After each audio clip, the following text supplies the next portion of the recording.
Well, we're in that transition season coming up here in the latter half of August, September, and October, transitioning from summer to fall. And what does that mean here in the Great Lakes? That means waterspout season. Let's take a look at a picture of a waterspout. This is actually over Saginaw Bay off the coast of Augrey, Michigan. And you can see there a waterspout forming over the water. Now, there's two types of waterspouts. A fair weather waterspout forming from the bottom up, and that usually doesn't do too much damage, in fact, none at all. Now, you got your tornadic waterspout that usually forms out of a thunderstorm, and that can do damage to boats, small craft, and sometimes can move on land. Let's look at some waterspout facts here. 98% of the time, it's going to stay over water, and it doesn't last long at all, maybe a minute or two. But there is that small number, 2%, that do move on land. And for an example, if we have a waterspout over the open waters of Lake Erie and it decides to come on land, it becomes automatically a tornado. But another example is if it was out over the open waters of Lake Erie and let's say it moved onshore into Ottawa County,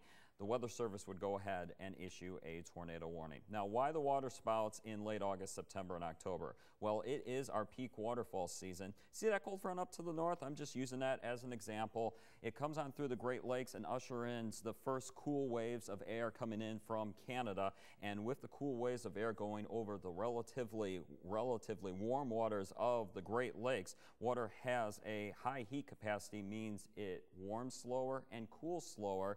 So water temperatures remaining in the 70s into late September and into October is a good possibility. So that's why there is the chance of waterspouts with the cool air flowing over the warmer waters of the Great Lakes, and it can result in a waterspout. Now, as we look at it from the bottom up here, I just used Lake Erie as an example. You got the warm air rising from the surface or from the water, and then you got the cooler air coming in over the relatively warmer waters. You get that turning of wind or the wind shear, and that's what can create waterspouts out over the open water. So if you're going to be out in the open waters over the next couple months, just be aware, especially with the next couple of months coming up here.